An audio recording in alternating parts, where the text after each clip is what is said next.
Hey everybody, this is Inside Man United. Thanks for joining me. My name is Rowan Brennan, and we have some updates on United news and transfers. So, United are to move for a new goalkeeper to provide some cover for Andre Onana. Who is that? We've also got the Amrabat story. It's still circling round and round and round. That plane is just circling the runway and just refuses to land. United are still up against Liverpool. There is talk United may have to pull out of that race because they just cannot free up funds to bring in the player. How true that is, I'm not too sure. United are also chasing the next superstar centre half from Portugal with former Premier League, exceptionally good former Premier League defenders, talking about how great this kid is going to be and he's going to be a legend in the game, etc. So who is that? And we've also got some news on United takeover talk.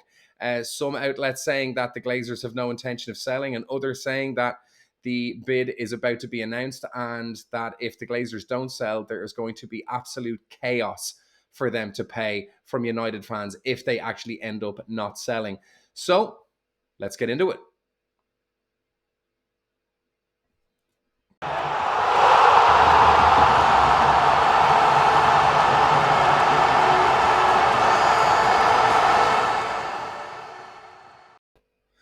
So to kick us off, we've got some small updates on Sofyan Amrabat. He is training alone with the Fiorentina team. Their board having confirmed that they had promised him a move to a bigger club should that arise, with Sofyan Amrabat insisting that he does want that move.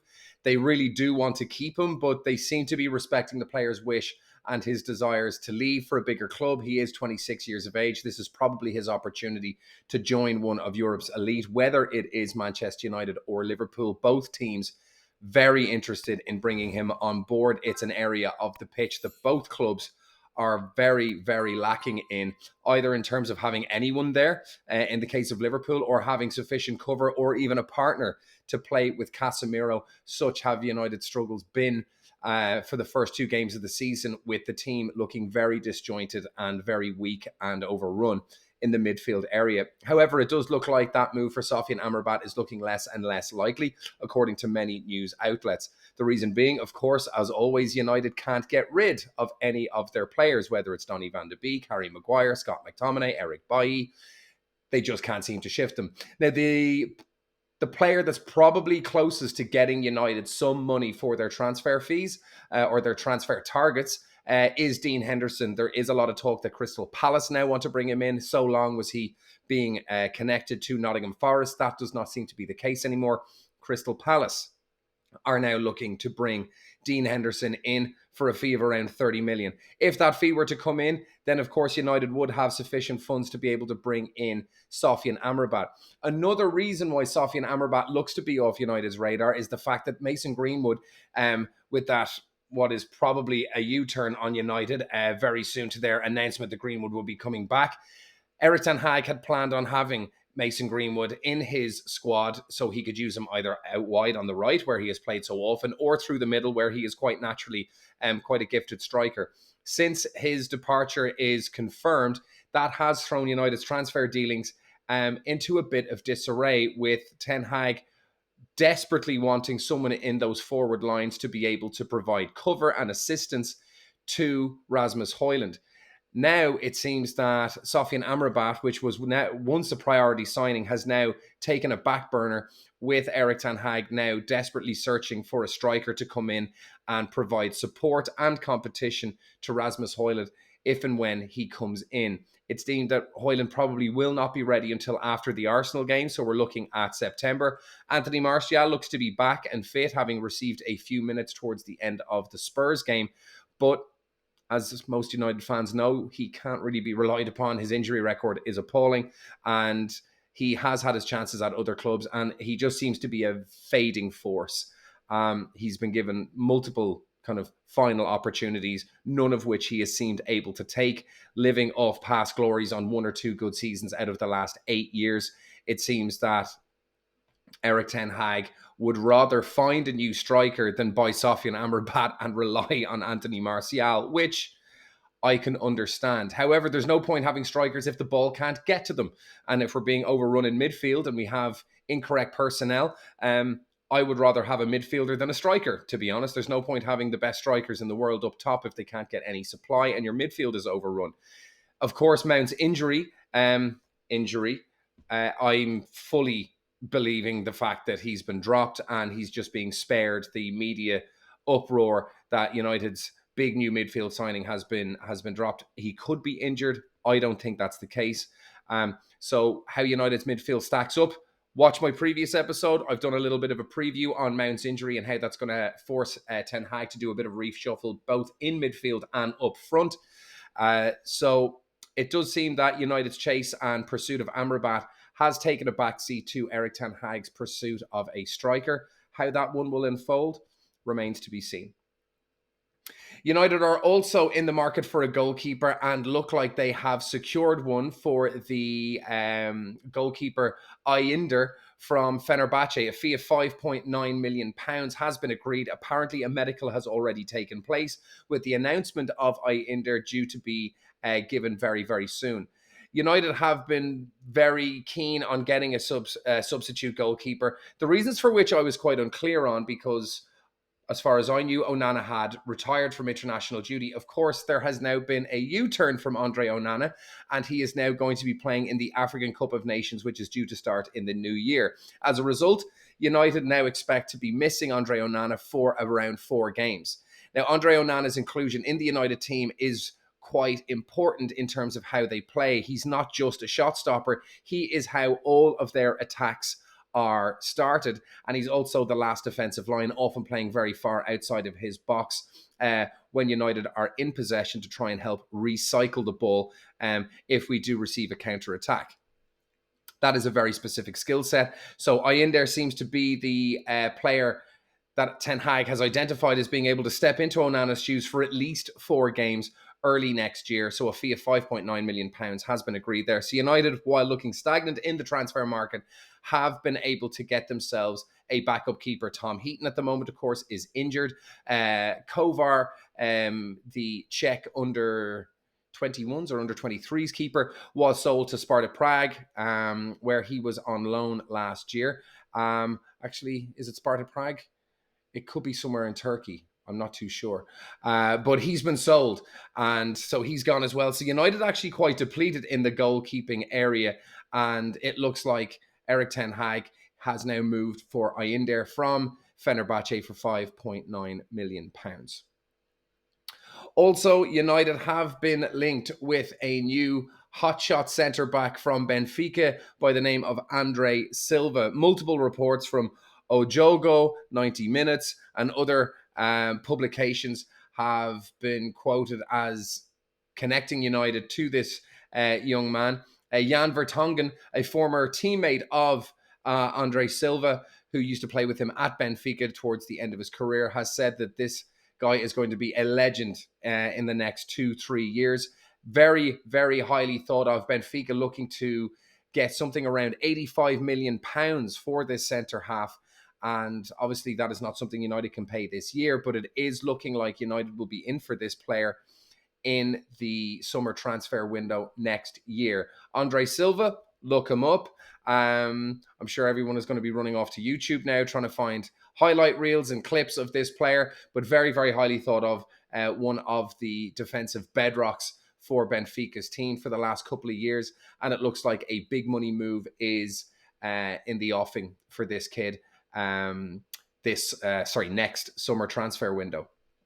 In the striking department, Evan Ferguson is being looked at by both Arsenal and Manchester United, apparently, with Brighton slapping a £100 million price tag on him.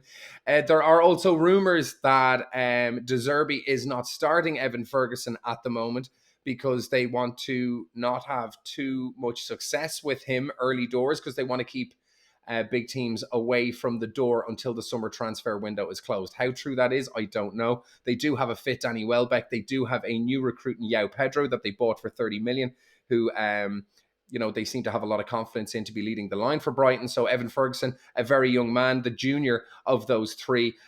Should he be starting? I don't know. Is that rumor true? Who cares? It sounds fun, but it does seem that there is a huge amount of interest in Evan Ferguson, the young Republic of Ireland international. As an Irishman myself, excuse me, People in Ireland are very excited about Evan Ferguson and the future that he has. Can he overtake Robbie Keane as our big goal scorer? It looks like that he can take that leap up to the upper levels. I hope he stays at Brighton for the time being and receives the education that a lot of players have been receiving there, and going on to do very good things and securing big money moves to big clubs within the Premiership.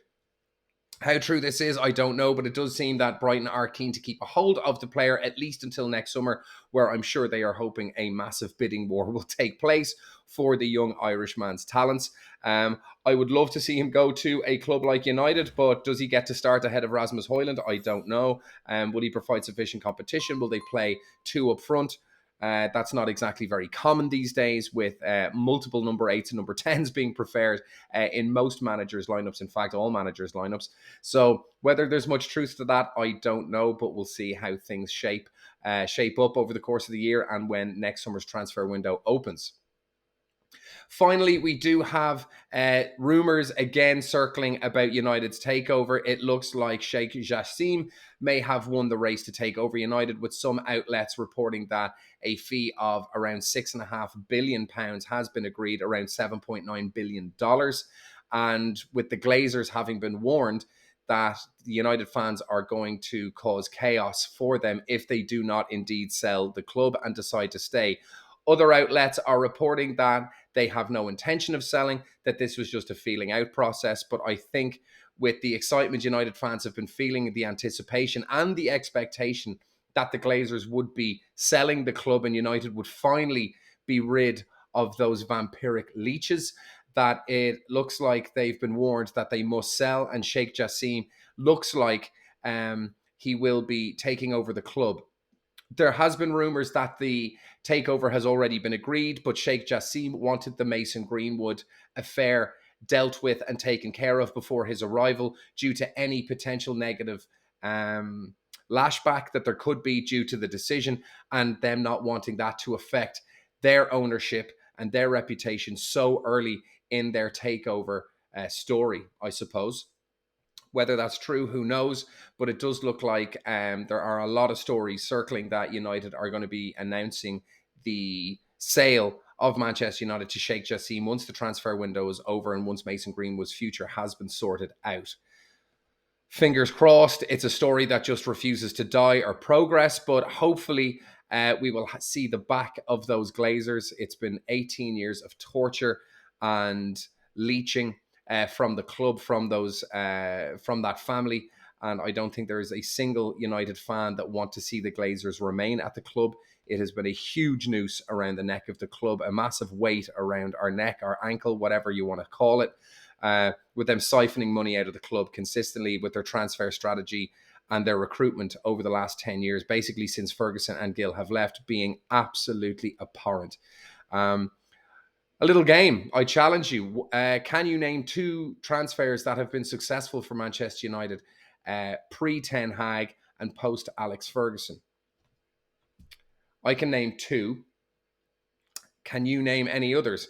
If you disagree with my 2, please leave a comment in the video below.